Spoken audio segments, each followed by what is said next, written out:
All right, everybody go ahead and rise for the presentation, then we'll call the meeting to order and do the pledge of allegiance, and we'll run with the workshop first. Special meeting will be afterwards. All right. Lord, we give you thanks for this chance you give us, once again, Lord, to gather as a community, Lord, as residents of Fort White. Pray that you just be with us here, Lord, that your wisdom guide us, that ultimately your will be done, Lord, and what is right for the residents of this town be done. And give thanks, amen. All right, call the meeting to order, and we'll go ahead and I pledge allegiance to the flag of the United States of America and to the republic for which it stands, one nation, under God, indivisible, with liberty and justice for all. All right. So we'll go ahead and do the roll call, and then we'll jump straight into new business. Public comments will come after we do the presentation. Everybody will be able to participate then. So whenever you're ready, go ahead and do the roll call. Mayor George Jacob Thomas. Here. Councilmember Catherine Terry. Here. Councilmember Ron Harrell. Here. Councilmember Monica Ricks. Here. Councilmember Bill Coon. Here. Town Attorney Russ. Right here. I'm here. All right. Okay, we'll jump into, all right, so we, needed to do, take a look at what realistically the costs of this new wastewater system that we're going to have here soon are likely to be. So that's the whole reason we put this together, to show those projections. So we got a presentation, should be relatively short. The first portion, I think Mr. Bailey will open up, give a little bit of history, a little bit of background.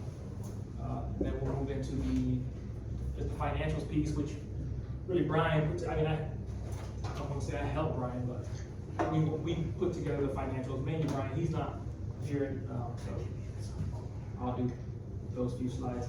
Go ahead. And then if you click on the, don't know if you need it, I'm sure you got your own one, but. No? Okay, so I'll wait and then we'll just do that.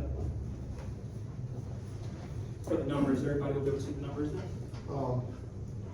The mayor asked me to kind of give y'all a timeline of history of kind of the whole project. When we started this, had a whole different board. I think Mr. Coon is the only one that was here. When that is, that's including staff. So a lot has changed over the years for this. But in 2020, the town received correspondence from DEP. The town clerk at that time, they initiated an application for a feasibility study grant. The town did receive that, and the fall of that year, they issued a task work order to us to do that grant. In the spring of that year, we prepared the draft. During the course of all of this, the town and the county started coordinating efforts, if you will. The county initiated some discussions with the town on a regional utility, and the two started meeting, started having dialogue.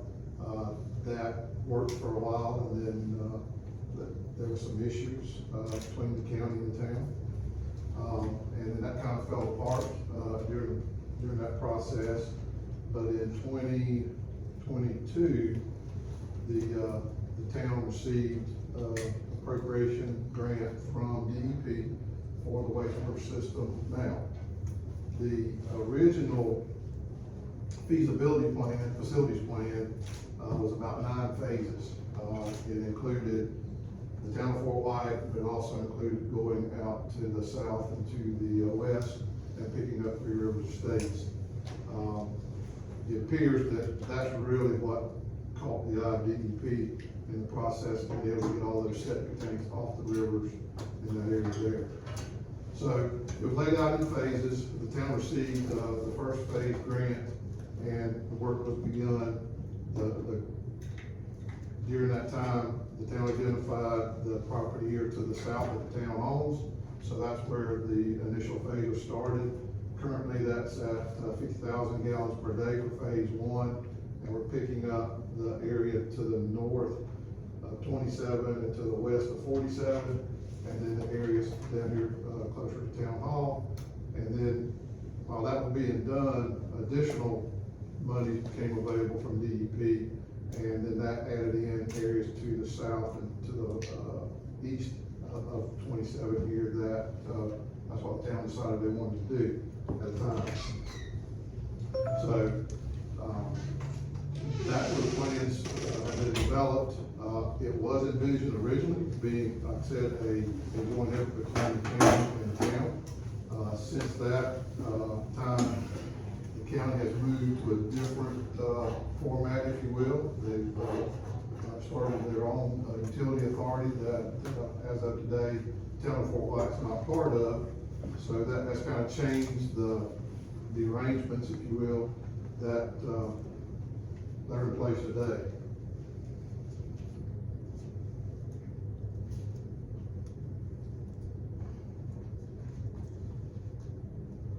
It was in 2022 that the town and the county entered into an interlocal agreement to do this project together. Since then, the county is still, as far as I know, running the water plant as of today, but they are, as my understanding, is getting out of the utility business, moving to the utility authority. So those are some things that have changed over time. We've also had, like I said, changes here, changes within the council. So a lot of the people that were working on it, staff working on the easements, that has kind of ran into a little problem. The town asked the county to assist with that. That started, and my understanding is the person that was doing that from the county's group of consultants had to withdraw, and now we started that process all over again as well. A note on that. Yeah, so Heather withdrew. She had, her son had some major medical problems, and she kind of has some maybe not medical going on, I think, which she kind of said. I don't want to clear out too much out there. But yeah, she gave everything over to the new acquisition agent, sent us over all the packets, I think, earlier this week. So we'll help her out and have Buster or one of the guys deliver those to everybody. Most people who reached out to were willing to sign them, but we're going to get them, so. The town also has, pending is another grant from DEP for about $12 million that will increase the capacity at the wastewater treatment plant and add additional area here to the town. At the time when we looked at the phases, the areas to the north, to the east, and those areas we looked at as being funded by DEP. The areas here in the southwest quadrant of the town would be, could be funded by CDBG. Nothing has been done for those areas yet, pending the initiation of this first phase, and we'll go from there. But that's kind of where you got to it today. Again, it started as a joint effort between the county and the town, and now before you is, how is that going to move forward? The concerns we have on our end is the town doing it, on their own, based on the numbers that we see. Mayor Thomas has developed some different numbers than what we have, but we're being a little bit on the conservative side because we don't want you to get too far out there and cause any issues. So, but until some things are flushed out, some of these predictions can change. One of the things we talked to the previous administration all the way through now was mandatory connections, and the town has yet to do anything with that. It's got started a number of times and has been gotten off track somewhere along the way through either town attorneys leaving, because I think now Mr. Redd's third since we started this thing. All right, questions for Mr. Bates from the council? So, when this started out, it was a regional water treatment plant. And now it's in a different location. And the information that Brian Roach provided to me about a month ago said that what we're working on now is not that regional, treatment plant that was originally suggested in the feasibility study. Currently, the plant is only designed to handle the area we're handling, which is the town of Fort White. It would require a future phase to be able to implement the regional aspect of that. Would that involve a new plant altogether, or would that That plant be involves, expanded? it involves upgrades to this plant here. There is room to expand it here at this location. What could potentially end up having to happen, similar to what some other areas, run into, is, it might be that we have to pump effluent to, a larger piece of property later on. Typically, these grants cover construction, they don't cover property acquisition. So, the town at the time opted to use a piece of property that they already had in their possession. They'll get this thing going. So, it appears to me that what we're doing now is not an option that was in the feasibility plan. Would that be accurate? I don't think so. It's the first phase. You don't get all the money at one time to be able to do this. So they phase it in. This is just the first phase. The plant's designed to be expandable, to be increased capacity as funding becomes available, as the town, and the county at the time, feel the need to implement those additions. So what would be the maximum capacity that this current phase that we're getting ready to award, what would be the maximum daily capacity that that plant could be expanded to handle? It can handle the whole 700,000 as far as the plant itself, the plant size itself there. We can put everything out there. What you will run into is potentially in the future is right now we're using spray fields. Spray field disposal area will become limited at that point. So you would have to acquire a piece of property that has the right soil conditions that we could then, put the effluent on. Cause Brian Roach told me that plant could not handle 700. The plant that's out there, the plant that's being designed now, no, but it's designed to be expanded.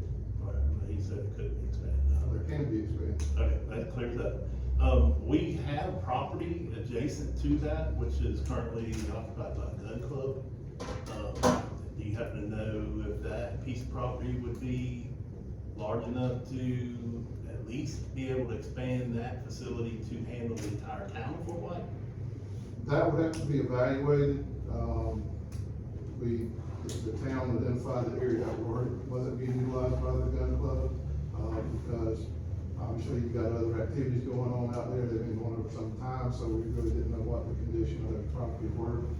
Great. So that would require some additional review. And so, I spoke to Brian, I don't know, about a month ago on that. And he told me something similar. He said, hey, typically what happens is, in general, you move to a new location, it's much larger. So he mentioned something similar to me. He said, probably it may not be there. But when I asked him, I said, okay, well, hey, 50 acre, the tanks aren't, you can put a lot of tanks on 50 acres. I asked him, what's the limitation? And that's what he told me.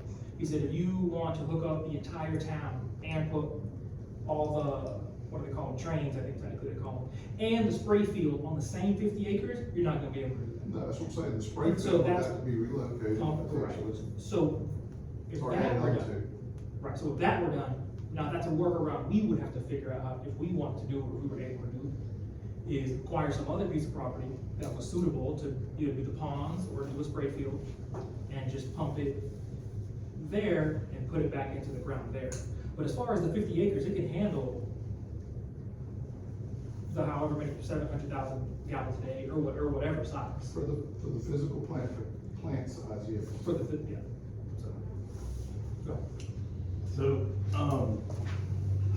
like I said, he told me it couldn't be, and then I said, well, is it expandable enough to be able to handle the whole town? And he said, a new plant will be required to be built. And then I have a map here that also says new plant required to cover the area, the part of town that's not in these phases. But it's done in an expansion. It's basically, we sit down and we put a duplicate right there beside. Okay, It's what but they're modular in nature, so we can just, Columbia County did the same thing though. They had one, and now they just put another train right beside it. Right, and then I reached out to Mr. Ford, and he explained that process too, so. But what Brian told me was that realistically, what's gonna happen is we're gonna build a small package unit here in Fort White, and then eventually it'll just be, will be a pump station and go to a regional facility. And I said, would that regional facility be in the town of Fort White? He said, most likely not. So I said, isn't that a waste of money to build a plant here and then in a few years build a bigger plant somewhere else and just? I was part of your conversation, Yeah, so I yeah, can't. Councilman Herzl, back when, and I don't know when I spoke to him, I don't know when we spoke to him, but it was, I spoke to him, I don't know, at least a month ago at this point. And he mentioned that same thing to me, and I said, well, hey, again, what's the limitation, like, if the trains are only so big, I don't know, however many, not even, I don't know, 25 by 25, whatever the size of the lot is. I said, why can't we fit a lot on 50 acres? He said, well, you can, but if the spray fields are there too, again, so that's the limitation. So Brian told me that same, he's not here to defend himself, but he told me that same thing, and when I asked him why, he said that's why, which is what you said, which is if you gotta pump that out. It's not unusual for spray fields to be located somewhere else. And I called Florida Rural Water, they told me the same thing. So, when was the soil conditions evaluated at that site where it's at now? Because I know they just went out there and did some drilling last week. You know, we haven't got our do some drilling just to verify some structural capacities, but all of that was done early on in the process as far as the application rates and all of that.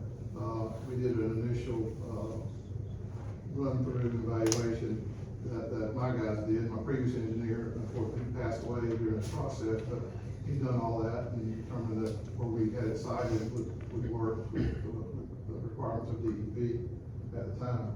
So, we just had the geotech go out there just to verify structural capacities. Because the tanks, they're large concrete tanks, they hold liquid. Right. So, but there has some weight to them, we just wanna make sure that Oh, yeah. any compaction efforts, we got those correct in the plan. Councilman Herzl, before you guys think more, I want to open it up, see if, I want to allow other council members if they have questions to ask. And then we'll get back to yours. I got a couple. Yeah.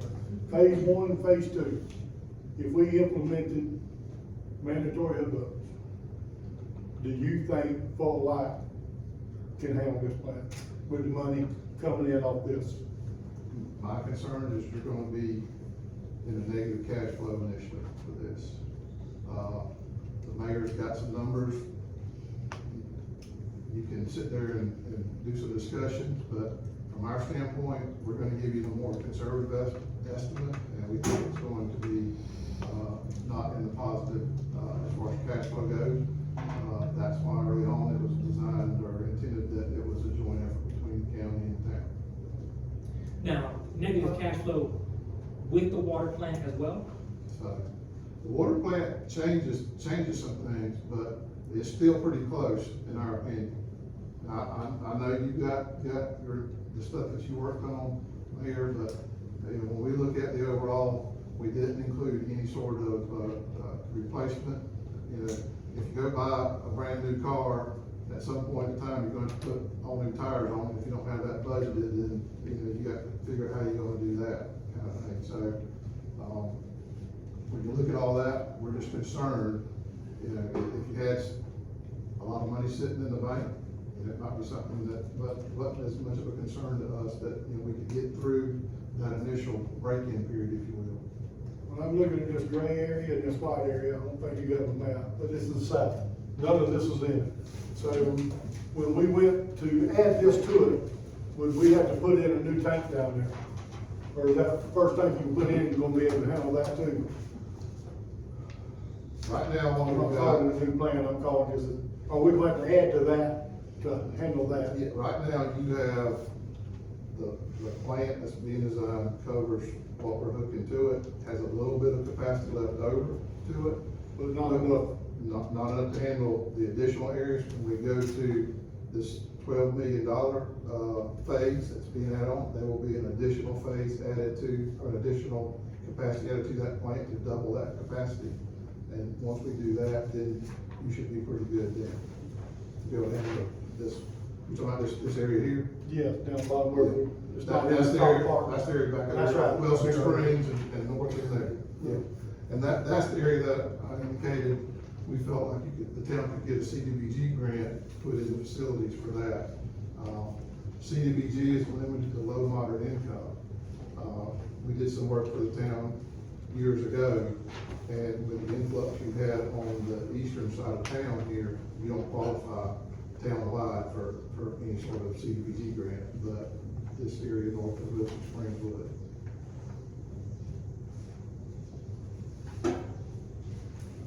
Anything else, Councilman?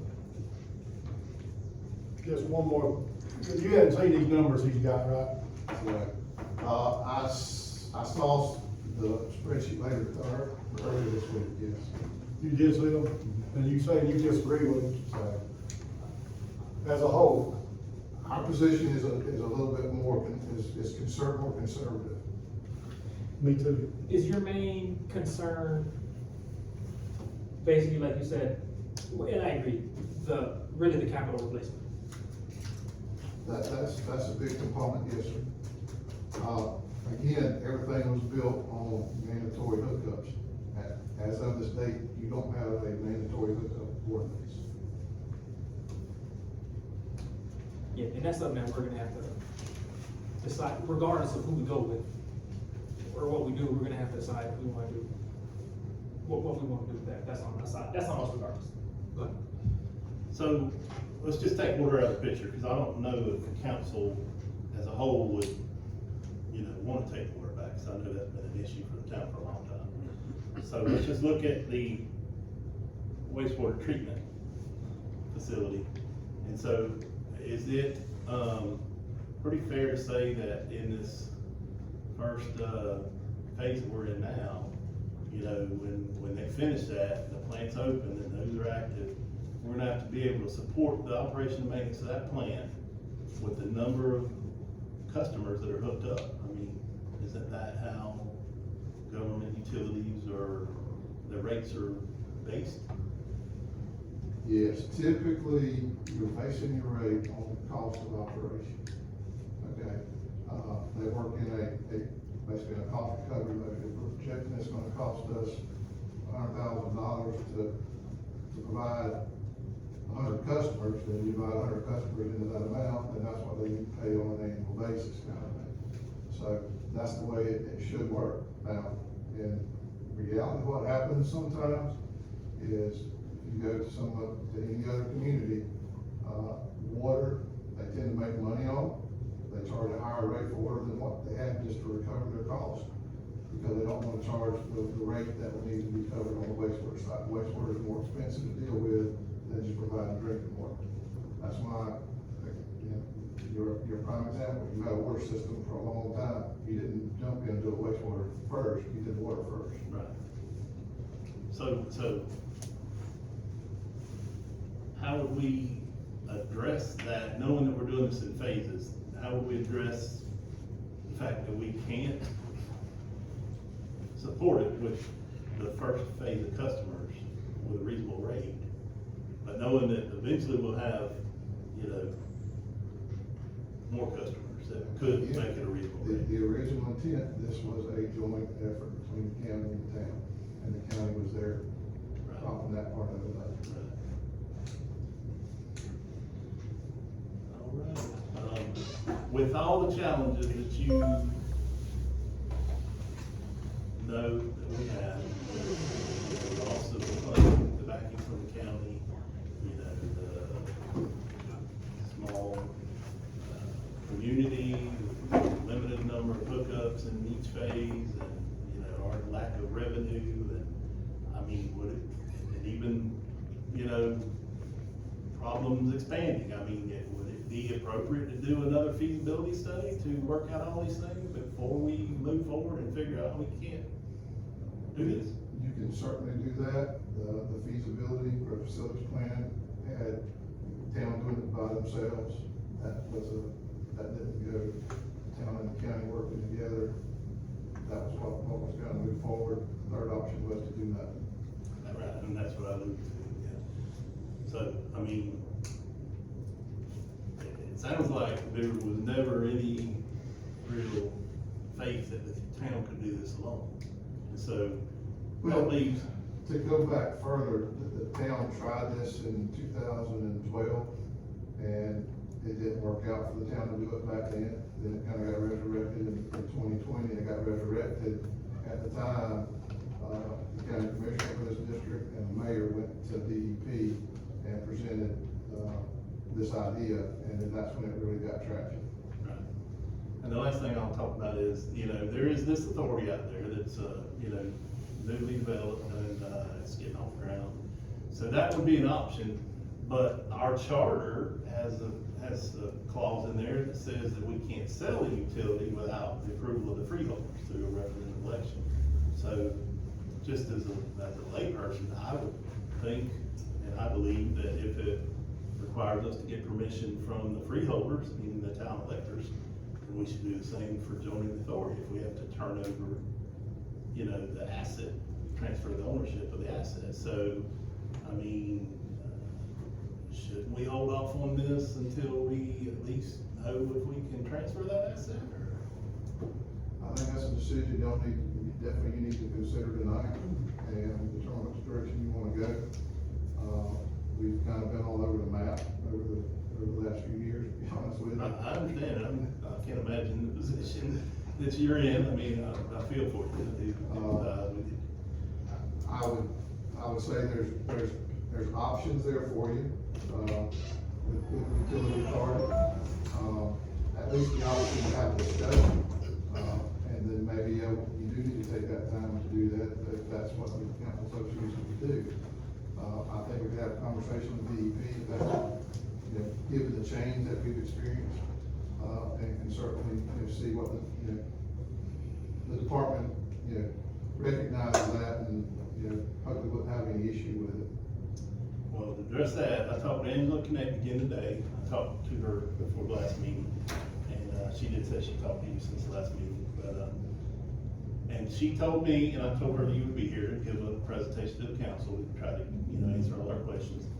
But she told me that how that would work is we would just delay awarding the bid, and that we would, open the next grant, and they could, do a task for the feasibility study in the next grant, so it would be paid for, out of the grant. And then, once we get that feasibility study, I personally think we had a public meeting some years ago and told the town that we're gonna build a regional wastewater treatment facility. And, there was rates in that plan that were $30-something a month. So if that's changed, and we're not doing a regional, and we're doing a town, if it's even feasible, then we need to disclose them, and that's what we're doing, and we need to disclose the possible rates, and what it would take, from the town, whether it be take back over the water, or whether it mean the residents have an extremely high bill each month to cover the cost of operation maintenance. But I feel like we should do another public meeting after we have a feasibility study, and whatever option the town goes with, we, for all transparency, do a public meeting, notify the town. So she said that the only danger in that would be that the deadline of next year is firm, it's federal government monies. And she said, so however long it takes to get that feasibility study and the town to have their public meeting would just be time that the contractors have less time to complete the work. And that, whatever work wasn't completed at the end of the year next year would be unfinished. We could only bill for what was done up to that point. And then I said, so we'd have to find alternate funding. Hold on, Councilmember, do you have any more questions for this? Can I finish my Do statement? you- Point of order? you- Can I finish my statement? You've been Mr. going on Mayor. for a long time, I'm just asking you a question. If there's no more questions, I'll let them sit down and standing up there, you're not asking any questions. Point of order, sir, parliamentarian. So, I'm not your parliamentarian, number one, I'm your lawyer. But if you had a parliamentarian, like, you're in a Q&A period, so if you all intend as a body to have some limitation on how long things, like you could limit the number of minutes a person could speak, keep them from filibustering you, meaning they can just talk on forever, and you can stay there all night. If you choose to do as the body, if you wanted to say, hey, we wanna limit, like, speakers, ourselves, to this much time, you have that right to do that. You don't have to do it, but you could. So there's not a, like, point of order would be, I need to make a point, something is out of order. The chairman is saying, it was basically saying, can you wrap this up? There wasn't a motion on the table, there wasn't like point of order normally is like something is happening. A point of order is like, something's out of line, I'm a member of the body, I wanna point that out. In this case, the chairman of the meeting is saying, can we speed this process along? And as the chairman's job is to expeditiously run meetings. So I don't know that it would be out of order to ask the question. But if you're in a Q&A period, but it like meanders toward debate or like excessive commentary, it could be construed by the body, you all, as potentially being out of order. If you all said, somebody made a motion, let's limit the amount of time, but essentially, that's up to y'all. Yeah, I'm just gonna get that question first. So we did pass a resolution that the town attorney is parliamentary. Okay, So, and I was making a point that I was mid-sentence and he cut me off and didn't let me finish my sentence.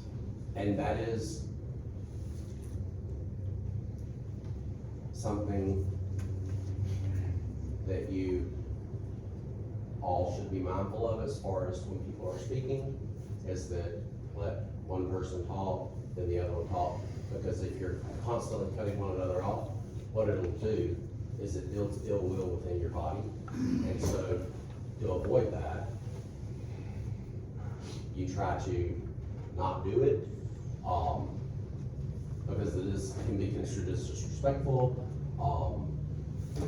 But as far as like somebody talking over somebody and that being out of order, y'all haven't established, like, you're just in a Q&A period. You're not in a debating period or a motion second, we're having discussion and there's gonna be and then someone interrupted that. So I think that, like, I don't think it's out of order, but that's for the chairman to I think that's, like, if the chairman ruled it out of order, and the chairman was the one that did it,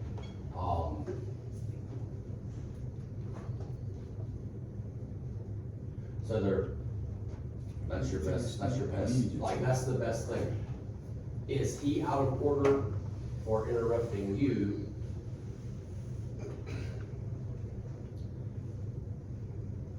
When you call a point of order, the chairman has to determine that.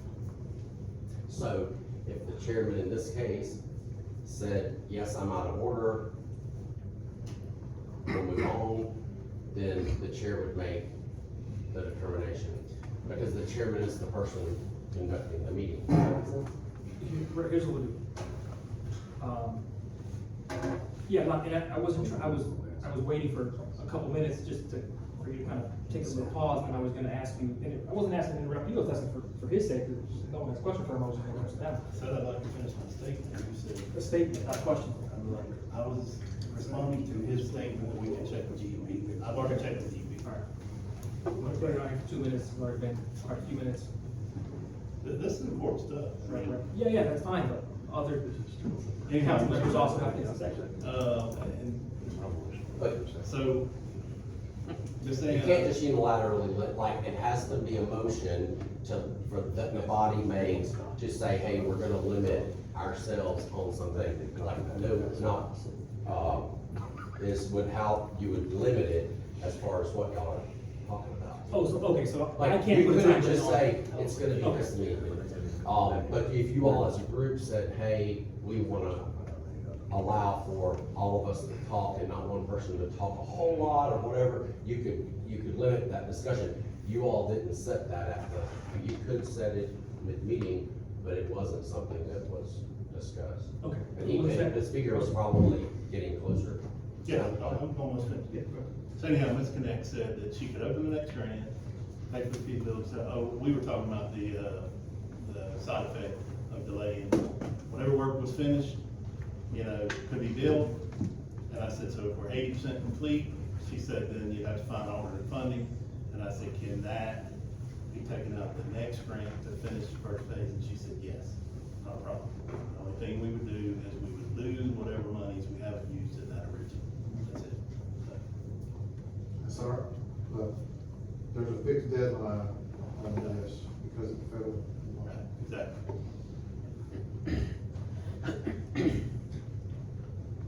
Okay, nothing else from Mr. Beatty, then, go ahead next. We can up there.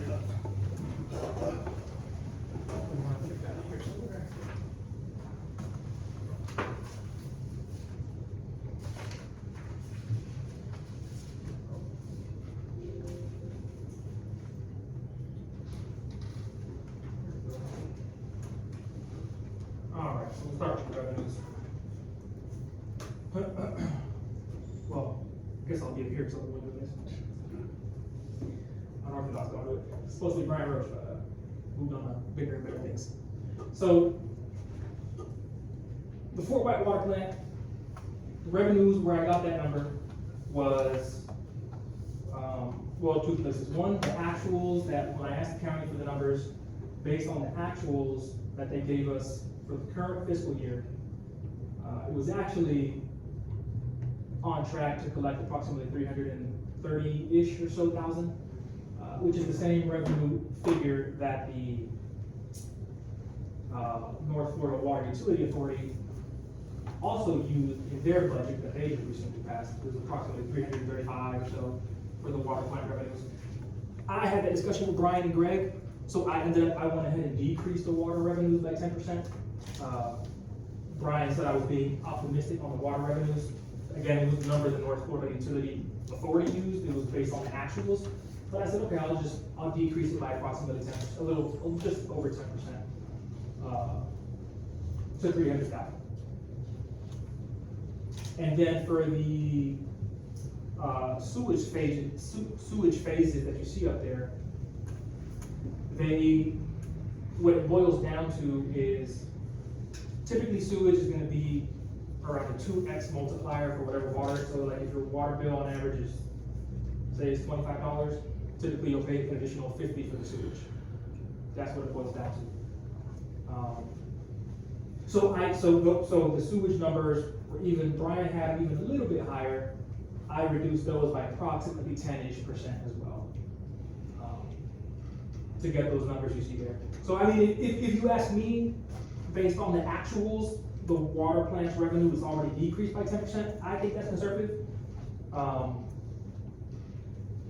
I will say I do agree with Greg, and when Brian was here, I agree with him that, and we'll see on the next slide, to begin with, the first 5 to 8 years, just the regular day-to-day operation and maintenance.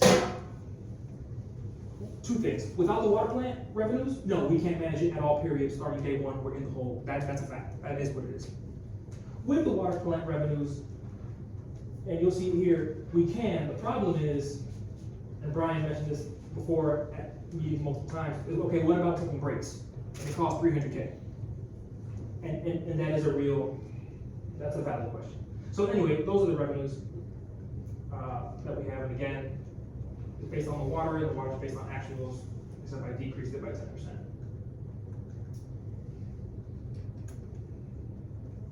Okay, so here are the expenses. 3 columns. The first one is the water. The second one is at the completion of, once we finish administering this $10 million grant.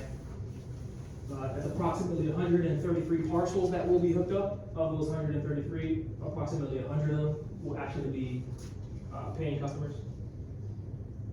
And so once the $10 million, like this grant expires, that's that those are the expenses that you see there in that first project one. The project two is once we do the $12 million grant. So that's the delineation between those. And then go ahead, Councilman. I was just gonna ask you where you derive these $170,000 of operating So I- expenses. Yeah, so I got that two places. One, the county's budget, and then also I ran it off the county. They sent us an actuals spreadsheet that had what the actual cost was for the Fort White water plant. Okay. And Ellisville, they had a bunch of other ones. But for their costs, how the county was allocating costs to their utilities is, remember, so the county has actual full-time utilities employees, right? Whereas ours, like you see that first line item there, ours would be a contract operator, right? So that 45,000 a year is based on a quote that we got from Twofold. Now, that's one area where I will say we do have somewhat of a benefit, at least as far as that specific expense in the county, because the counties, I think their personnel expense was, I don't wanna lie to you, I'm not gonna tell you what their overall personnel expense was, but they allocated it evenly across their utilities. And what they allocated to the Fort White water plant was, I don't have it in front of me, I don't remember, it was at least like 80,000 or so, if not even a little bit more. So we don't have that expense. So if you look at the county's budget for this current fiscal year, you may say, well, hey, their expense is 80,000 higher than ours. Well, yes, that's because they have utilities employees that we wouldn't have. So that's where I got that. Yeah, I will say, when I first was working on this with Brian, I ended up increasing the expenses that he had on here in total, I believe, or approximately leaving them the same. And what Greg was referencing was at first, I decreased them a little bit, to align them with, I don't know, from what I kind of perceived as when I interpreted some of the actuals, but then I agree with Greg and I agree with Brian, it's better to be a little more conservative. So I went back and increased those, expense figures. So I decreased the revenue figures a little bit, and I increased the, expense figures a little bit, which will put us at approximately this position. And then after that, now, there's a caveat here that I'm gonna get to, that Greg's probably waiting for me to bring up, which is capital replacement. But if we just took over the Fort White water plant and nothing else, say if the town of Fort White says, hey, we want the water plant, it's easier to deal with, we don't wanna deal with the sewage, we'll sign the sewage over. That's where we would be.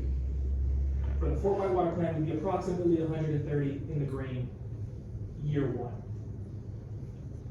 If we took over only the sewage plant, once we did the 133 connections, we finished administering this grant for approximately 10 million. Where we would be, if we only had the sewage and no water, is we'd be 65K in the hole. If we only took the sewage and no water, and we did the $10 million grant and the $12 million grant, upon completion of that $12 million grant, which would double the number of hookups approximately from the first $10 million grant that we're doing now, we'd be approximately 30,000 in the hole. The number on the bottom is if we decided to manage a wastewater treatment facility and we took back over the water plant. Now, hey, this is a valid point, and I mentioned it multiple times, so I'll bring it back up now again. The problem is, like, when things start breaking. So that, they use the new car analogy. I believe the first number Brian said was approximately 7 or so years, 6 to 7 years. You'll probably be fine. It's a brand new plant, brand new pipes, brand new everything. You shouldn't really have any major malfunctions. Once you hit that 7, 8 year and going on, now you're in a situation where you do need to have substantial funds set aside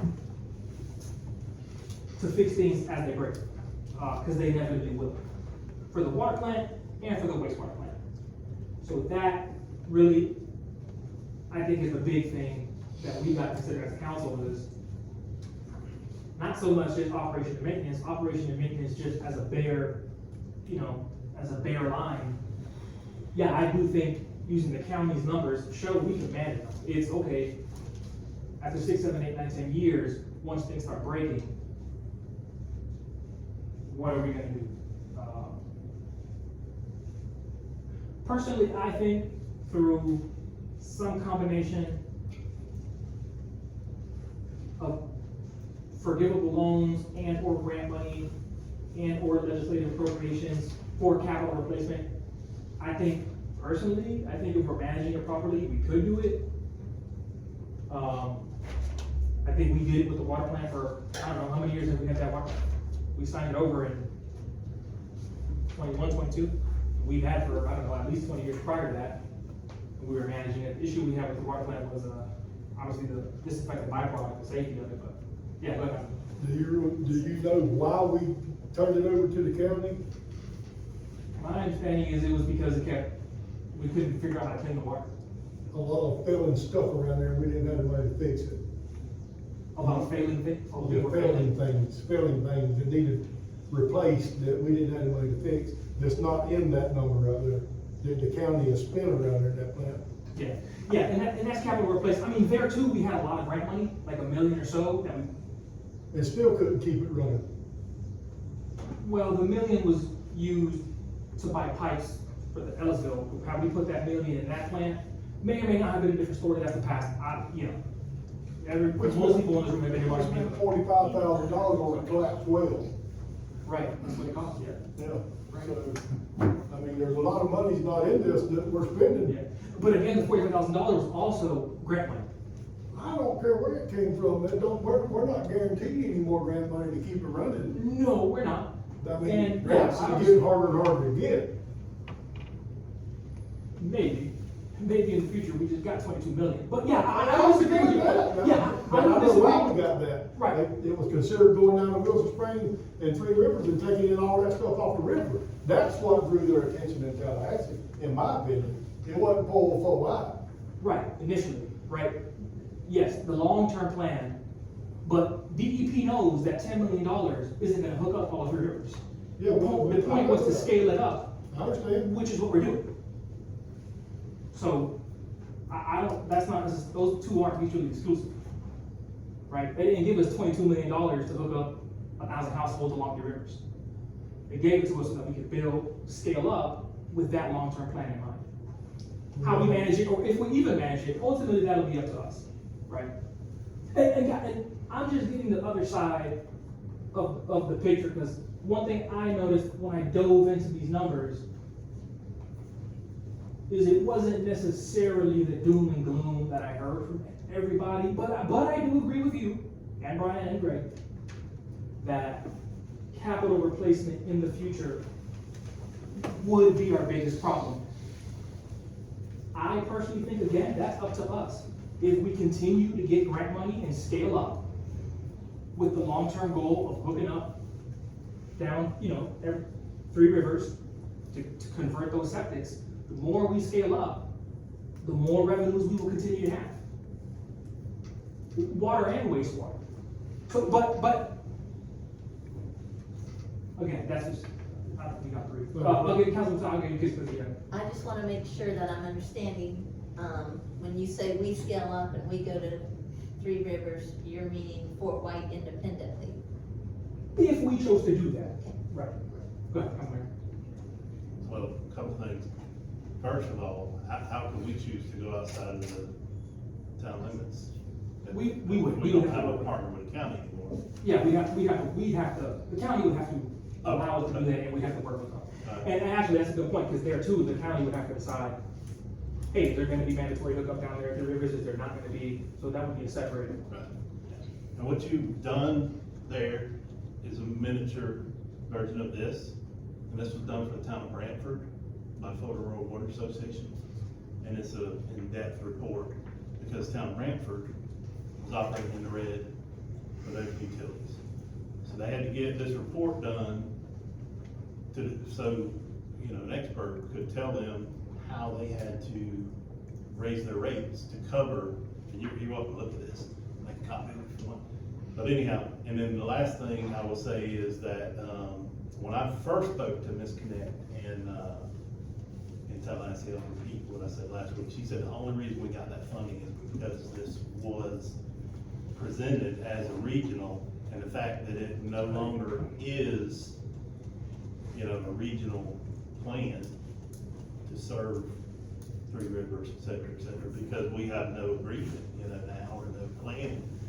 You know, she's concerned about it, you know. And it's not that it isn't a regional plan necessarily. It is what we make of it.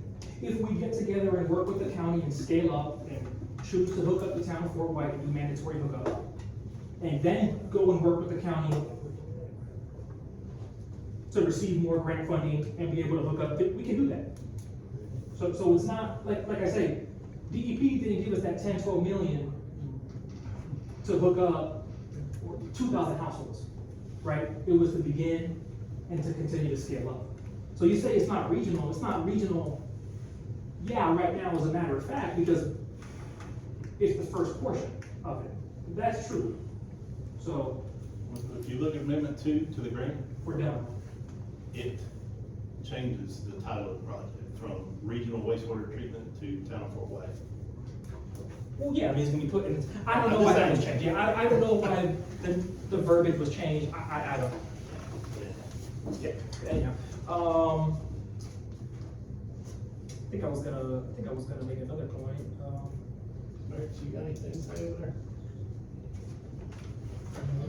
there? And at the end of the day, whether or not we wanna manage it in the long run, I will say this and just come out and give my opinion. I think at least for the first year or two, we take it back and we shop around.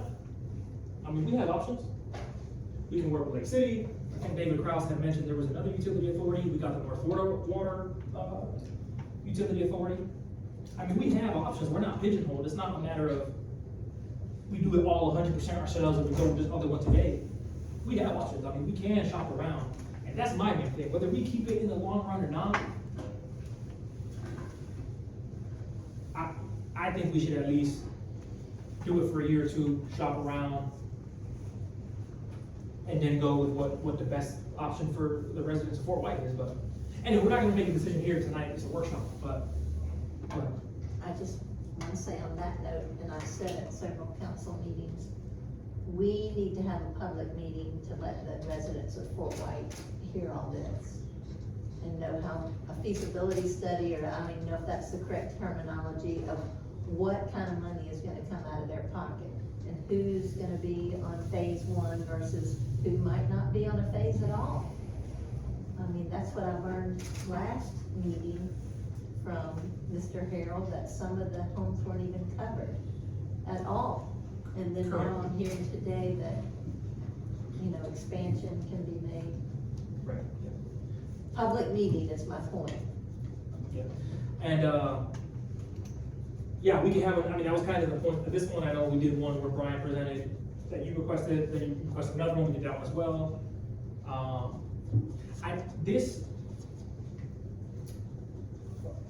I agree. This is extremely important information. I think Carrie and Kelly were planning on putting this also like on the town, like as a news, you know, thing. But at the end of the day, I mean, if people don't see it, you know. I'll come back with that, is You're right. that they don't, not really looking at it, or not really, not that it's not user friendly, but they're not frequenting it. Doing it as much. Yes. Yeah, and we can, let me address another point that I heard. Cause I think it was you, Councilman Harold said, hey, well, let's just put everything on hold and do a feasibility study. If we're gonna sign it away anyway, let's just build it and sign it away. Because if we stop it and do a feasibility study, what we're doing is we're jeopardizing the $10 million grant money that we have. Well, yeah, 1 second. So, we can, there's nothing stopping us from starting construction and then doing a feasibility study. Also, I called around to other municipalities and that would be like, you asked the question, hey, if you only have 100 hookups, are you supposed to charge those 100 paying customers? That's ridiculous. If Ellisville did that, they would have like 50 slaves over there. That's about money, you know, that's not how it works. The feasibility study is to show you if it is or isn't feasible and how you can make it feasible, right? It's not, In it's not. multiple ways, not, In not just multiple ways. financially, yeah. Right, multiple, yeah, so I agree. So I just wanna put that out there that, no, obviously the 100 customers initially aren't, we're gonna charge them a regular, reasonable, standard rate that we would ultimately determine. And where that would put us and how we could or couldn't manage that, how we, is for us to kind of see and determine and decide what the residents go. That's my question, where are we gonna get the money to cover the operation? Are we just gonna take it out of what we have in the bank, or, I mean, that could bankrupt the town. Yeah, I would recommend that. If we don't take the water plant back, we can't do this. Okay. And then the second thing. In my opinion. You know, feasibility study would tell us, you know, if that land is the right piece of property, or if there's nearby opportunities for spray fields, you know, so that we can expand it to cover the whole town. I'm not interested in building a sewage treatment plant that won't cover the whole town. You know, and I understand Mr. Bell said that there's, you know, ways you can make it work. A feasibility study would identify potential spray fields. It might be the land that the gun club's on. The council would have to decide whether that's what we wanna do with that piece of property, you know? But as to building it, if we're gonna sign away, do you know that we can sign that up? As Charles said, we gotta get Well, permission from the freeholder. and So that's if we another- build it and the freeholder said no, then what are we gonna do? That's another really good point. So we don't have to sign the assets over. We can enter, that's why I say we can shop around. We can enter into any sort of agreement that the other organization will allow us to enter into. At the end of the day, it could be like a similar agreement that we have with the county. If whoever we sign it over to is getting the revenues, they'll be all right with that. But that's where the feasibility study tells you what those options are, and the council votes on the best option. But we can sit here, as, you know, we're not experts, you know, we can just sit Yeah. here and say, oh, we can do it over here, we can do it over here. Yeah, I agree. But the experts will identify all the options we have, and then the council picks the best one. Yeah, I agree. I agree that, it will make sense to do a feasibility. The question I think everybody agrees a feasibility study was good. 100%. Yes. But the question that we need to ask ourselves is, so do we want to just put the entire project, if we put the project on hold at this point for more than 30 days, and I'll let Greg speak to it, for more than 30 days, we might be jeopardizing at least a portion of the project. So I say, we proceed, do the feasibility study, start working on whether or not we're gonna do mandatory hookups, start working on like, hey, what specific rate, $13 per 1,000 gallons, 12, whatever, base charge, whatever. Do we know if like an environmental study's been done on that? Because the feasibility study that was done was for that property. You know, I drove over there the other day just to see what the property looked like and see how big the gun club was and their gopher turtles over there. So, I mean, is that gonna stop the project, because we gotta remove gopher turtles? Yep. I mean, was that determined? In Malay, there was a study done whenever the project started. You know, the town decided to move it over there before we came under contract, so we did the environmental study on that one. We didn't do it on the other piece because that wasn't part of the scope of work. The new piece is not. That's the gun club, you ever call it the gun club, the Fort White, that's currently on. That was done at that time. There were golf courses out there, but they weren't in the area that we're working in. Now, time has changed. Those studies do not go on forever. Turtles do move, so could there be some in the area we got now? That will probably be, something we'll have to deal with. But there is a permitting process to deal with those. This I'm ignorant on, I guess, because I thought it was, the gun club is on the 50-acre plot? I thought it was on the, There's a couple separate parcels, yeah, I thought it was a separate parcel adjacent, okay, yeah. and the parcel I drove on was the one that this first phase was supposed to be on. saw Governor Roll out there. You know, Oh, his on recent the- activities. Okay. And that made me wonder, an environmental study did that, so. So it sounds like yes, Yes. sounds like yes, okay. So, yeah, and, before I open it up to public comment, is there any other, yeah, How are we gonna build something that we don't know if we can run it, and we don't know if there's anybody out there that would take it? Cause if we build it, then we gotta take it, if nobody wants it, and then we gonna tell the people in Fort White, well, we don't have 200 customers, and we gotta charge y'all $150 hook up to, a month to flush tomatoes. yeah, I mean, it wouldn't be that much, but from speaking with Mr. Ford and Shannon Roberts a little bit, I don't wanna put words in his mouth, so I'm not gonna say that he told me, but the utility authority would take the wastewater treatment plant. Is the feeling that I got. They haven't voted and nothing is sure until it's voted. The Lake City utility manager just outright said it in the meeting. That they're open to, that they would do it, that they're willing to partner with us and do it. So that's what I'm saying. In that sense, I think we are in a fortunate position that whether or not we do it ourselves, it can be done by somebody who I think will, you know what I mean? Again, it's not final if someone votes, but go ahead. This may be way out of line. Do you have an opinion on what's going on? I know you're new and I know you've done homework trying to be Speak for you. catching up. If you don't do it, the money will go away, right? And so where did the money come from? How did the state get it to give to the federal, how did the state get it from the federal government to give it to this project? Was it part of the American Recovery Act money? Was it, do we know? Does anybody know? Come through state revolving fund. Okay, so you'd have to, if you wanted to do it again in the future, you'd have to go back and reapply. And the people that granted it to you in the first place, would say, well, they didn't want it last year or the year before that or the year before that. Your problems are compounded, so the opportunity may not present itself again. State laws and regulations are changing. People are being, like, the movement is to get people out of septics. So there's a regional utility that may or may not, depending on how and there's a lot of moving parts there. But if they are trying to fulfill their mission, they'll have to build something like what you're getting a grant to build in their service area.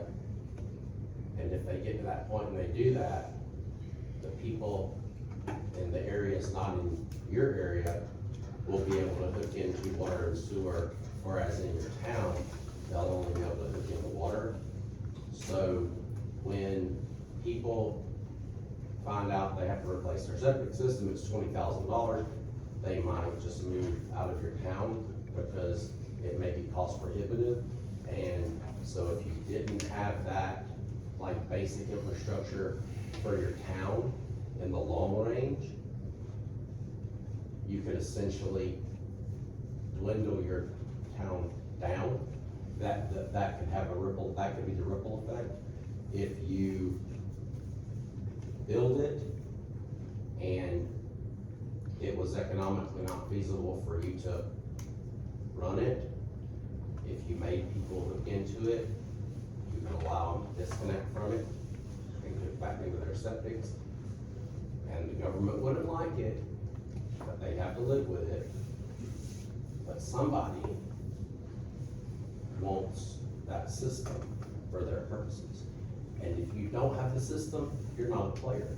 If you have the system, you then could become a player, because who wants that service, like if they're wanting to put it in the county, somebody will have to build it somewhere and they'll control it.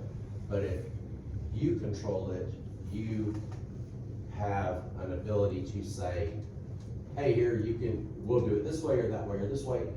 Because if you're not gonna have sewer and you're gonna be piping your water in from another entity, are already gonna be beholden to whatever entity it is, if it's Columbia County or if it's this authority, they're already gonna have you buying their water. And you won't have anything to bargain with, because you'll have no sewer component. So whatever they tell you your water costs will be whatever the people in your town pay for it. And that might not be like to their benefit. So all that to say, you have to decide what you want. Like, do you want to run the risk that the people that you serve, their utilities, they won't get a sewer system, and then their water system is gonna be, their water is gonna be provided to them by someone that's not you? Or if you see it going in that direction, and you've got, how many millions of dollars in this, 20 million? Yeah, just over 22. $22 million being provided to you that could potentially have a ripple effect to help somebody else accomplish their objective, whatever you think about it. You can make money off of it. But if you don't build it, you won't be a player and it won't matter. That money will go back to the federal government. Somebody else will get it, or the state will redistribute it probably before it even gets to go back to the federal government. Now, what happens if you start building it, you don't get it completed? Can't turn it on, right? But you still got a system that's partially constructed, which is further along than anybody else without a system in your area has, right? So then you may get a partner that wants to help you complete the system. These are all possibilities, but the first thing you need to know is what your people think about it. And how much does the public know about, they've probably heard, we got $22 million grant to build the system, that sounds great. But do they know that they're gonna have, and do you wanna force them to look into it? And if you require mandatory hookup, have we done the legwork to put that out there so you can test the, so, because if you just throw it out there, it'll be a huge shock. People are gonna be mad, and they will respond accordingly. If people are told along what's gonna happen in their part of the conversation and they get the information, they digest it differently. They're not as, when it ultimately happens, if it does, they understood it was gonna happen, they've heard about it, they've heard it more times than one, and so it's important to educate the public. I agree with that. If everybody else around you is trying to get water and sewer, and you only have water, the growth is coming, it just won't be coming here. And if you are okay with that, that's the decision. I'm detached from the outcome. Whatever you choose to do, that's your choice, because the voters elected you to make it, or you're in these seats to make those decisions. I can simply tell you, there are pathways. Doing nothing and seeing it may not move the ball forward, because you just will become stagnant, and if other things around you are moving in a different direction, things are generally gonna move there. If you try to do it yourself, you probably have to really analyze the numbers and see if that's feasible. It doesn't sound like, it sounds like it may be close. He's giving you some conservative numbers. It sounded like the numbers that the mayor provided were further away. Usually somewhere in the middle is probably the number, but before you can even get to a number, people need to know what is gonna be expected of them, because they may have an opinion about it, and they should have a right to express it. And I think it's important for the politics of it, for you all to, like, educate the public, go tell them, but also encourage them to attend. But you have to decide among yourselves, is this something that we want to do? Because if you don't wanna do it, like, then you may, I mean, if you don't wanna do it, like, don't do it, that's your choice. But if you want to do it or explore doing it, you've gotta educate your public, you gotta acquire your easements. And at some point, and I don't know what the drop dead beginning date on the construction is, you'd have to start, I don't know how many months? So, that's like the most conservative answer. But do you think they should award bids before they do the legwork about whether the public has a buy-in on the connection? Tonight's raised a lot of questions by the council, and I think those questions need to be answered before you move forward with any sort of contractual agreement with the contractor. Okay. So if you like have to decide if that's the thing, ultimately, how much time are you gonna allot to it, and what's gonna happen during that time to get the public in on it? It would be unfortunate, and I know everybody's new, and I'm new, but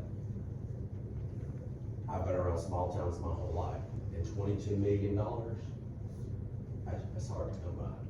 So you probably won't see it again in your lifetime. And for whatever happened in the past with whomever, like, that's, I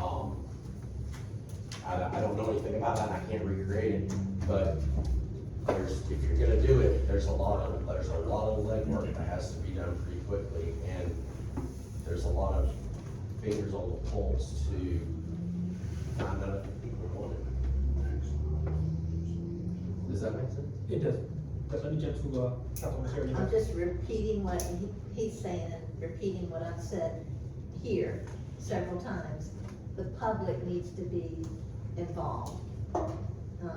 And they need, it's like a buy-in. If you explain it to them, they'll buy in versus, mandatory hookup next Tuesday.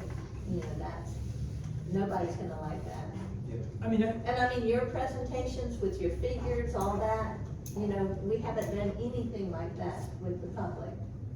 yeah, So, I agree. I And don't know if I need to make a motion, but I vote priority is go down there to the community center and get everybody and their brother to show up to listen. yes, So in a workshop, basically you all are discussing things and official action doesn't take place in a workshop, but you have a special meeting. So at your special meeting, if you want the body to do that, you would make a motion to amend your special meeting agenda to place that topic on there. And then say at that, and then if it passes, then you all can decide, like, hey, we wanna do this, you know, we wanna do 1 or 2 public meetings, then publicize it this way and whatnot. They didn't do any of this when it first started, I'm assuming, I'm not sure. I think everybody in Fort White knows sewage is coming. I mean, and every meeting that we've had, and we've had some with a lot of people, and we've had some in the community center, and they know that we're considering mandatory hookup. I mean, yes, we haven't done something like this at the community center, and like solicited everybody to come, which isn't necessarily a bad idea, I don't necessarily disagree with that, but And I in mean, your people know the grant- sewage is coming. In your grant, the hookup also is paid for by the grant, so in other Yes. words, it won't cost anybody anything to hook up, it'll just cost them to use the system. Correct. That's right, it's been hooked up while construction is underway, it's included now. If they wait, Again, this is all back, and I have a question, I guess, for you, Brad, is The mandatory hookup is a key component of this that we do not have yet. So if the town would initiate that procedure to create that ordinance, how long is that going to take? Well, an ordinance takes a first reading, be advertised once at least 10 days prior to passage and a second reading. So your ordinance can happen, you know, like 60 days would be a normal amount of time. Unless meetings were called specially for that purpose and that kind of thing, you can shorten that amount of time. But standard would be about 60 days to pass that. How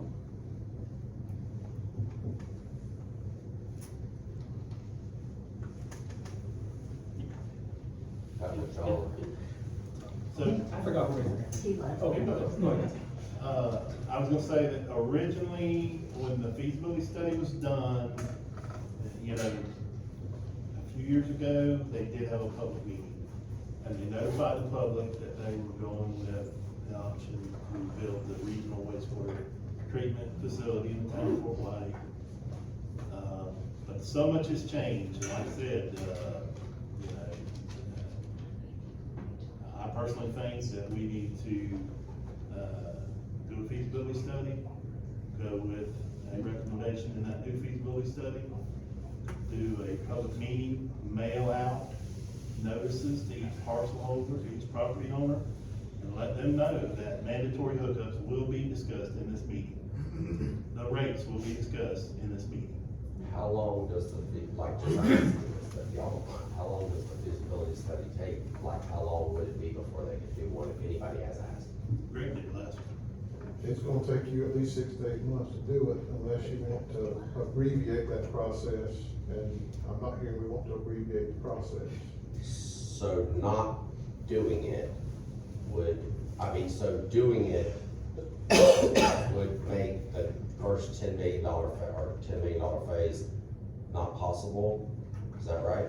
But it's gonna be, well, factor in time for hearings and ordinances and all that. In addition to that, I would say no. So if the first phase of the $10 million doesn't happen, the second phase would become the first, or you would lose the second phase as well, and you would lose an additional $12 million. This is all new territory, so we're gonna talk to DEP on that. DEP. I know Mr. Harold's had some conversations with them, based on what he provided. It seemed like DEP would be at least open to the idea. But I mean, it puts y'all in a bad spot, because it's like on one hand, the end result may be not good, but what is the fallout for, we had $22 million worth of money, and it's not even, you know, like, things didn't happen, and it's not your fault, but you're the ones that people are gonna say, you lost that. I mean, you know what I mean? Like, that's like the human nature of people, is they were there when it happened, it's their fault.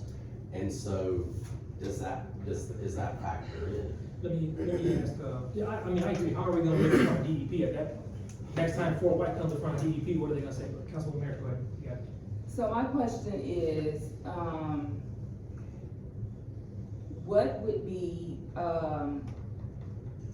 the downfall or the illogical part, and I guess this is for you, Mr. Bailey, about us just proceeding with building the plant and working the operation portions out after, because from what I hear Rhett says, like, either way, if we build a plant, it's a benefit for us whether we operate it or whatever happens. So this about whether we should start or not, it sort of doesn't make sense to me, because DEP gave us the 22 million for a reason, or we have 22 million for a reason. They want this done, and so now we're thinking of if we do it or we don't do it, but it's a benefit to me from what I'm hearing. It's a benefit to do it whether we operate it or not. It's in our best interest to build the plant. Is that correct? Is that what I hear? What do you, I mean, as far as. I think I understand what you're saying. The issue from my perspective is all of these cost data, these projections are based on mandatory hookups. And to date, the town has not implemented an ordinance requiring that. So if we go build the plant today with the current condition we have tonight, Bill could decide, I'm gonna hook up, you could decide, no, I'm not gonna hook up, Mayor could say, I'm not gonna hook up, Mr. Hill could say, I'm not gonna hook up, Mr. Hill, I'll hook up. Heck, I only got 2 out of 5 of you guys hooking up. Is that- I can't operate the plant. Is that something that has to be determined? So my question was, is that something we have to determine before breaking ground to build the plant? Or is that something we could put in motion and start, like if we made a motion tonight that it's gonna be a mandatory hookup? In my mind, in fairness to the public, if you start down that road, it's almost like you predetermined that you're gonna do mandatory hookups. If I understand what I'm saying. I figured, you know, we wanna get the public involved, and I agree with that 100%, but if I start down that road and everything that caused me to start down that road is based on mandatory hookups, and I'm not going to consider what the public has to say. So one thing that Ms. Connect said was, and, you know, no disrespect, but this did start out as a revolving loan, program, but it was converted to the water quality improvement. So with the revolving loan, they require a financial feasibility plan. She said, if y'all were in the revolving loan program right now, this would be dead. And I said, well, why isn't it now? Oh, that you know, we're trying to figure out how we're gonna run it. She's like, well, it's not really a requirement for this program, but it does concern me that y'all don't know how you're gonna run it. Oh, You don't know how you're gonna run it. It's a concern that we don't have a financial plan for running it. And then when I learned recently that the charter requires approval by the freeholders to transfer the asset, you know, I had a discussion with her and I said, you know, if we were to build it, like you suggested, without a financial plan, and then it got built, and we said, all right, let's run it. And we could not do it. So the alternative is to get into the authority, but then we have to get the approval from the voters, and the voters don't approve it. Where would we be then? And she said, then those voters that reject it would have to support it. And if it took $200 a household to support it, that's what you would have to charge them. So there is a danger with proceeding without a plan. So there's two misconceptions that I heard you say there. In your opinion? No, factual. And one is, yes, if we sign over the assets, you're correct. But the misconception is that that's the only option we have. That's not the only option we have. That's why I'm saying we could shop around. We could ask the city, we could ask this utility authority, we could ask another utility authority. Hey, we keep the assets, we'll give you all the revenue. Are you willing to do it? Commissioner Moore already told me in his, well, he's just one member, but that he thinks the utility authority is probably willing to do that.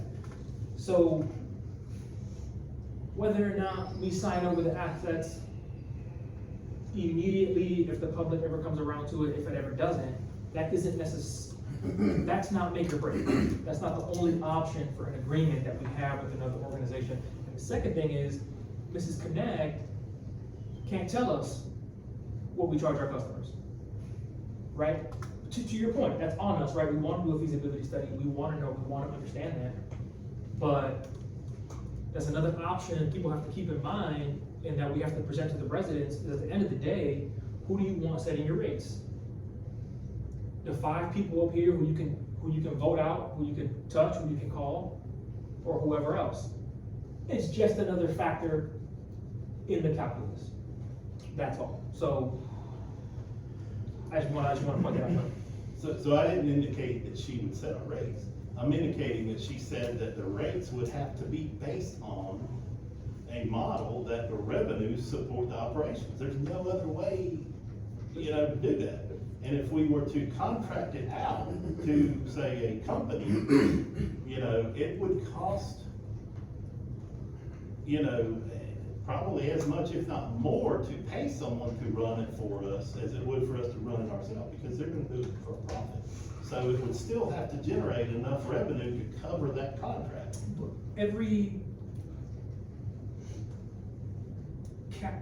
No, not county, let me say, I think it was like a city, let me say, every municipality that I spoke to says that there are years where, whether it be the wastewater or whether it be the water revenues, offset each other.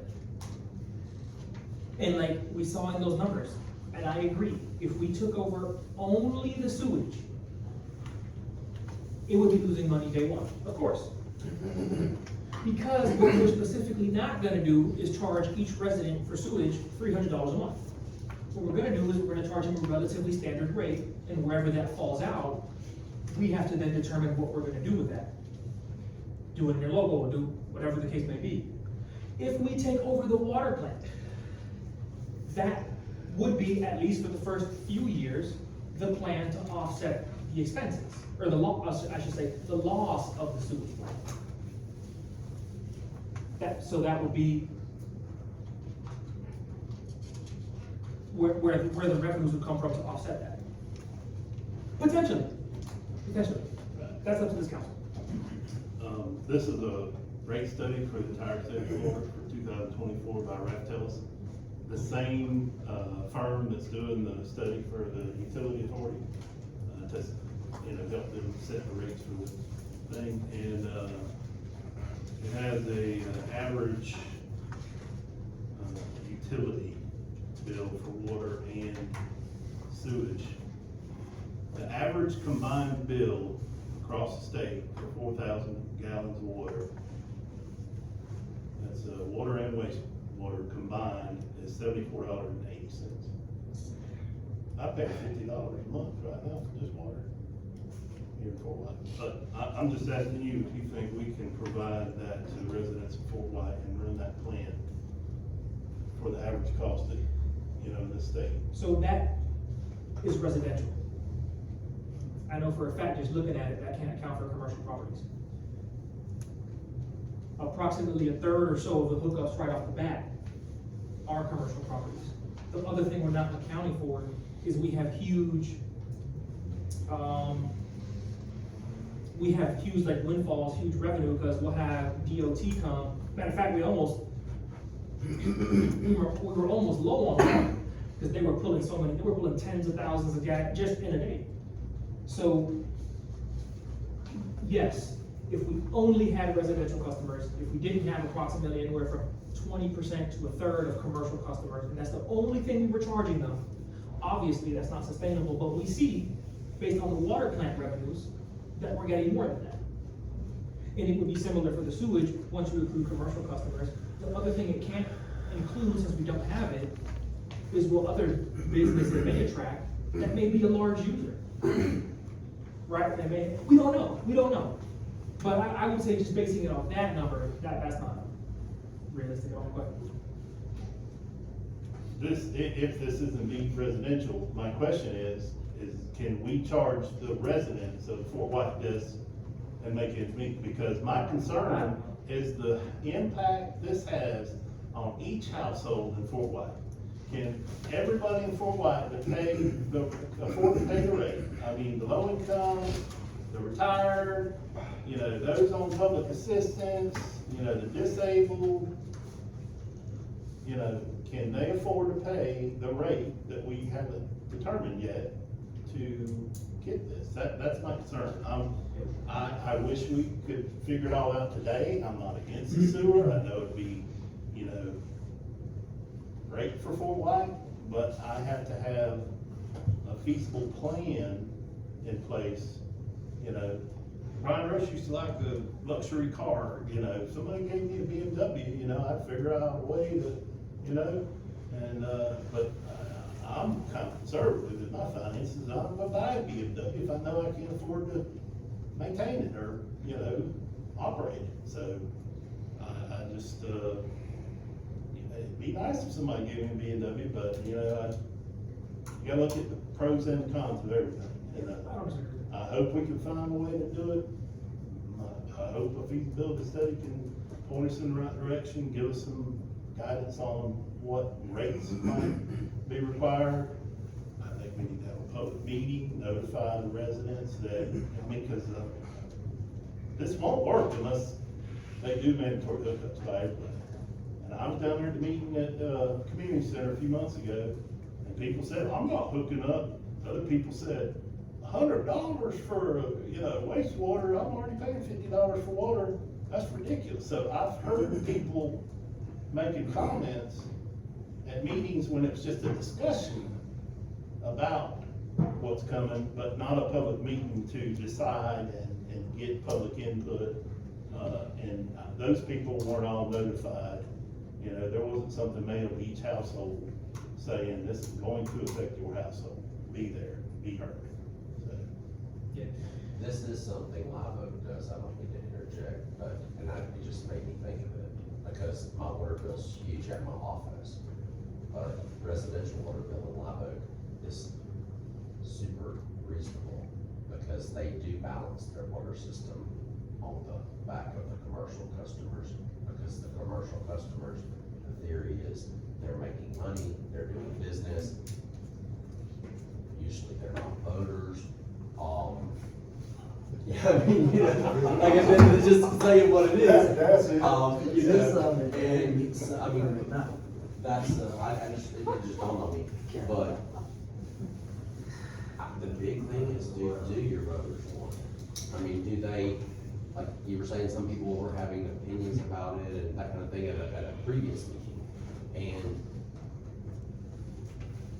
Go ahead. The couple of previous meetings we had before, a lot of our answers, and correct me if I'm wrong, as well as Brian Roche, and, correct me if I'm wrong, were, I don't know.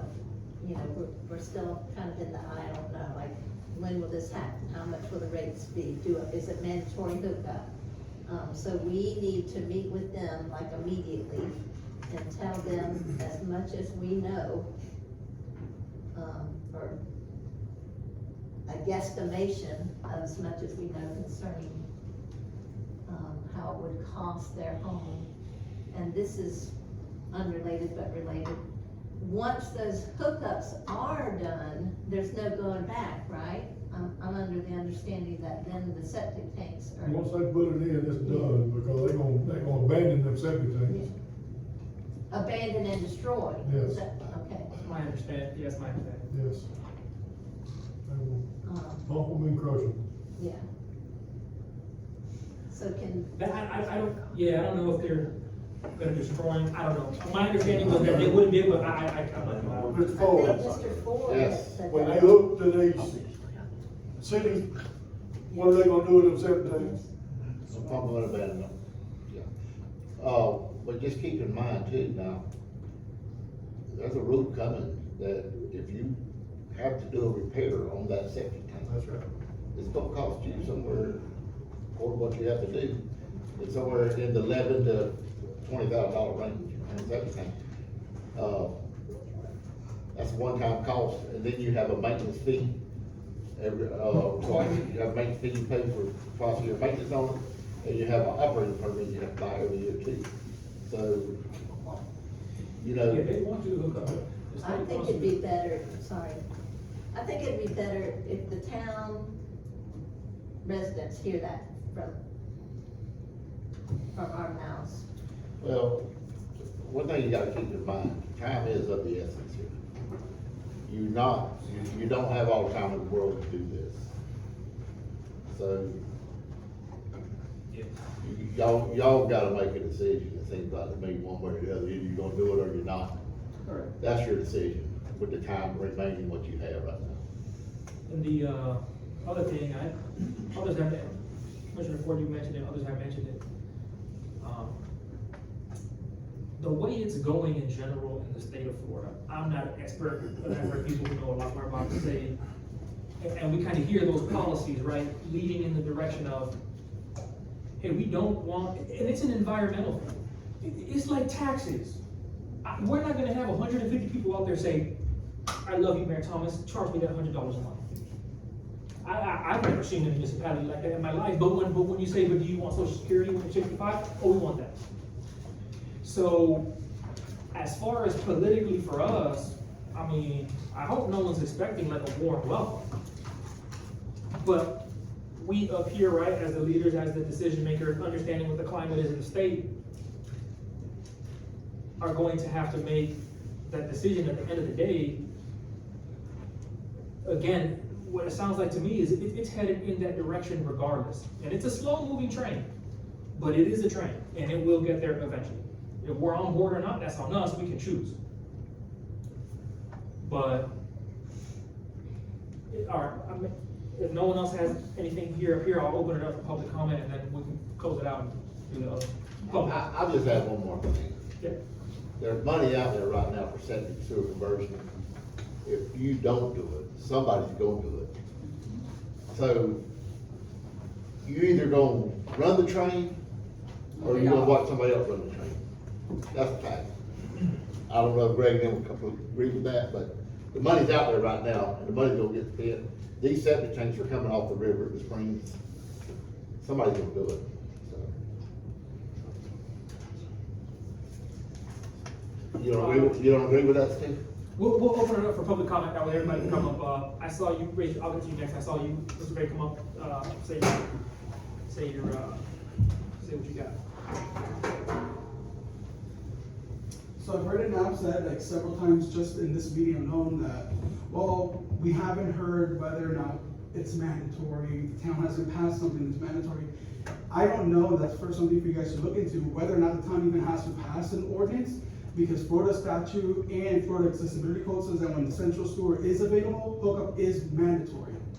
And when hookup is mandatory, like Mr. Ford said, you can no longer, if your residents that live in property under 1 acre can no longer repair their septic tank, cannot repair their drain field, they're gonna have to get a nitrogen reducing, system, and that's very expensive. So if you're looking at it, oh, they don't wanna pay $50 a month, but are gonna have to pay $10,000 to hook up into a new system and pay the operating system, permit, because it kinda outweighs a $50 a month fee for water treatment. The other thing is that you guys were mentioning, growth is coming to the town, and if you don't have the infrastructure here, that growth is just gonna keep going on to the next town. It's gonna go to Brantford, it's gonna go to any other town that's gonna have these things on there. I think it's important to consider all those factors when you're making a decision on whether or not we want this here. Do we wanna be left behind and not grow? Do we wanna stay stagnant? And that's, So as a business owner, how do you feel about, what Mr. Bullard said, you know, like having a weighted, rate, which is higher so that the businesses. it's already that way. You already bill me more for water than you bill, residents for water. And for garbage. But That's already done. But that was a substantially higher rate, I mean, as a business owner, but. It is okay. It's the cost of doing business. And another thing, when you guys were talking about, the spray fields and stuff, and even before that, I think there was an ordinance in 89 or 92, where the town passed an ordinance of mandatory water hookups. I don't know that every person in this town is connected to water as required by that ordinance. So that's money that the town's not receiving right now, because no one's been enforcing hooking up to mandatory water. Yeah, and that's. We- Go ahead. We passed an ordinance that they're paying a convenience fee. No, that's just to use your actual well. But the ordinance, and I think either 89 or 92. 89? 1989. We didn't put water in until 99. So, Yeah, 99. well, there's an ordinance, and I can share it with you guys, that hookup to water was mandatory. That's right. And I remember seeing the list that, Connie went ahead and did and provided to the mayor of a certain amount of properties that were not connected to water. That's right. And that was a loss of revenue for the town. They're supposed to be paying, the clerk can verify it or not, they're supposed to be paying a convenience fee, which is the same thing as a minimum water bill. They're supposed to be, that's what. Yeah, if you're using a well, but if you're mandatory to connect, then you're not paying that. That's that extra if you wanna use that for landscaping. But just, We can, you guys. But anyway, yeah, you- we gotta brush up, I agree that it's probably not 100% Yeah, kosher, as, just being honest. yeah. I think the rule is if water is available to your property, you pay a fee for it. That's right. Now, there's some properties in the town that water is not available to, and they don't pay a fee because water is just not available. So why they make it available? Like where we're at, we don't have city water. They won't run city water up there, cost too much running up there. So This is, there is people that don't have it. Sulek or Sulek? Sulek. Sulek. And state your name. Yes, hi, Jackie Sulek, and I live right here in Fort White. And I just wanted to give kind of a little bit of a broader perspective. Mary, you're right, that things are moving very quickly in a more environmental, direction. Because we live in a karstic environment and things are very, very sensitive. They're trying to get people regionally, the Water Management District, DEP is trying to get people away from the septic systems. I think this is a tremendous opportunity, and I think if you have 30% of your business owners that are concerned about paying extra, they might, you might wanna share that they could benefit because it could increase business. I know certain businesses are really constricted by the fact that we don't have a sewer system. You know, you have to eat off paper plates over, you know, this place or that place, and quite frankly, that's not, ideal. So I think that, there is a regional, I was in a meeting with Commissioner Ford, where we were talking about a more regional approach. I think the Water Management District, I think the state, they're all talking about how to approach things funding-wise and project-wise as a region. So I really feel that if you felt there was a shortcome in terms of being able to run it, I think there would be a solution to find it.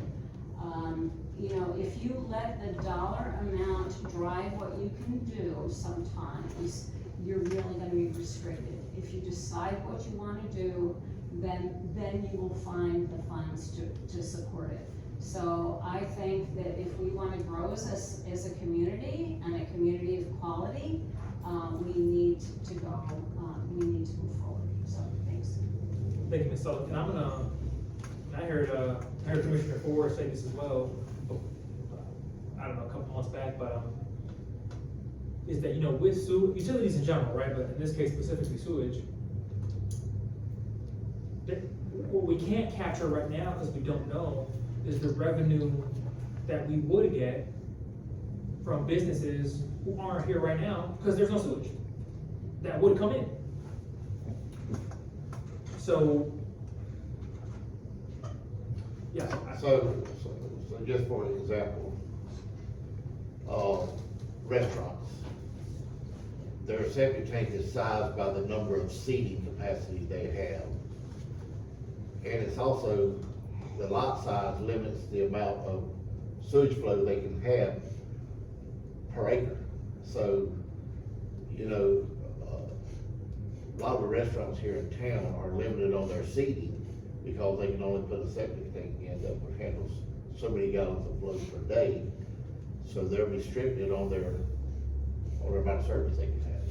Where if they're on sewer, they're not restricted because they pay a sewer bill, a water bill, you know. And another problem is parking.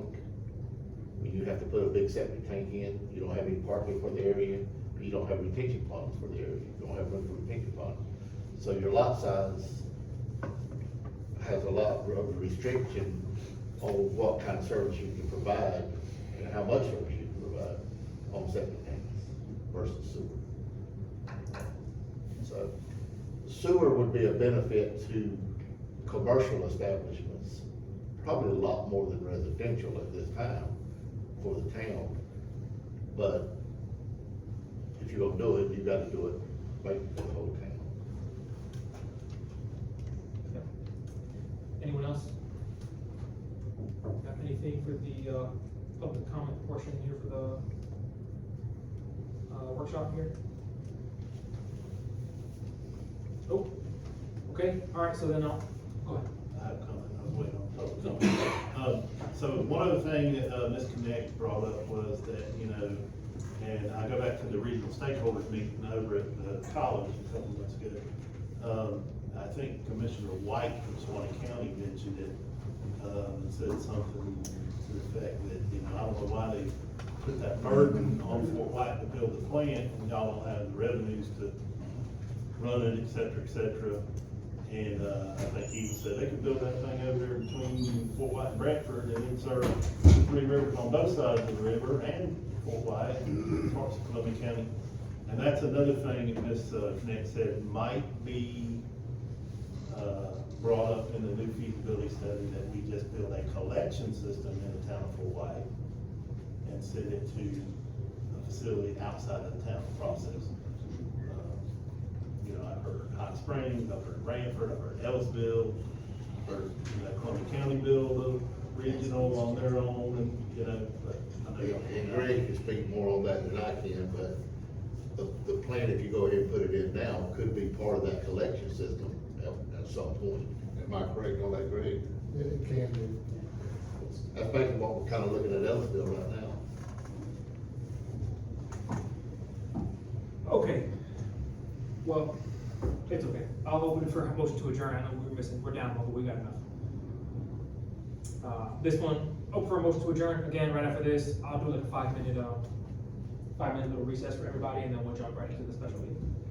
So what I'm saying right now is the floor is open for a meeting to adjourn this workshop. I'm gonna be there. Okay, second? I have him here. Okay, all fair side? Actually, I don't know, do we need to motion to adjourn to this workshop? It's okay, we'll- You're good, you can call us to, it's all right. I see them just beginning walking it out.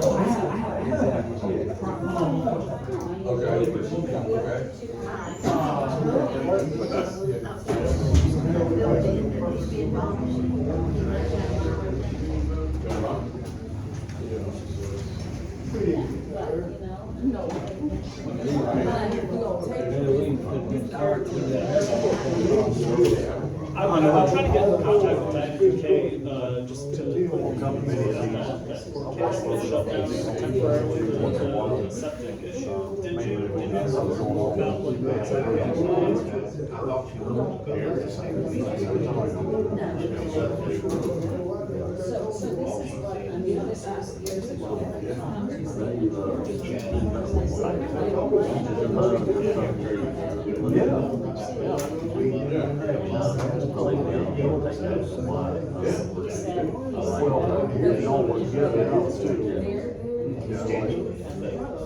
He's doing the same for me over the GRU. My girlfriend lives in Marion County, she's on septic. Well, there's. I'm gonna try to put you up front, and just let me, so they can get you, take care of, get out of here. I know y'all said every 2 hours for nothing for this meeting. I'm gonna try to get you there. Does he know what he is? Okay. He just pulled it up. There's back. I got a list, I gotta kind of look behind your back, make sure you're sitting behind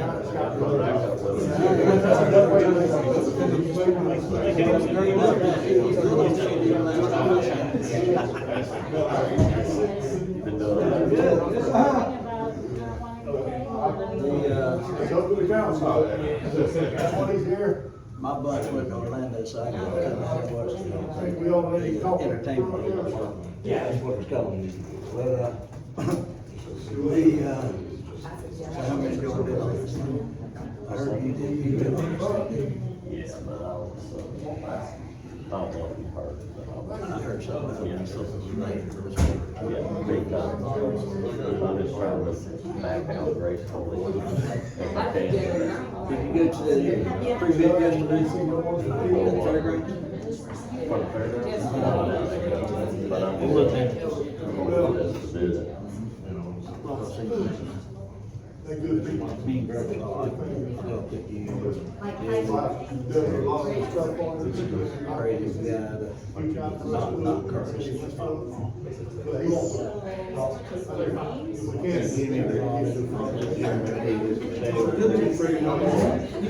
They didn't ever be there.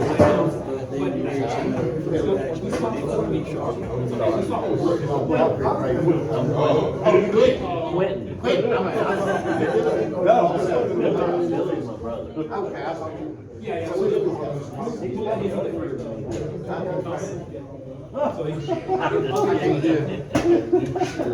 He can't hear when his hearing aids turned up. I said he was getting uglier. He's talking to you too. I know which one Billy does, yeah. I get y'all mixed up, yeah. Billy's talking. I thought Billy tried to talk to you like that. Yeah. He comes from some of our war bands. But anyway. I, was living on property. But he got property out in Hillsfield behind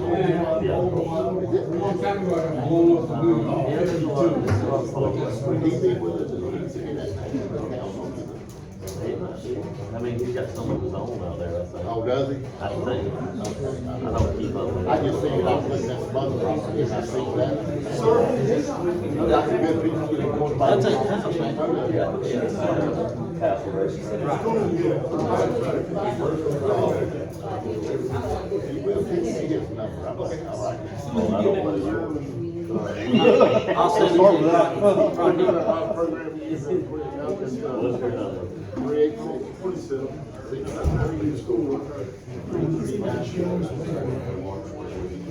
My bills are usually with Everett, or Mr. Everett.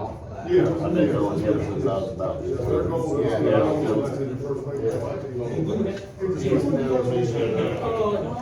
So that's why for the second, we really can choose who we look up and we don't. So we can do that also maybe customers. Yeah, I'm gonna still with it. School's got their own. We're going for, Monica, when she comes back, we'll go ahead. They don't. My dog, yeah, my dog was over the ride. Let me- He worked at the school.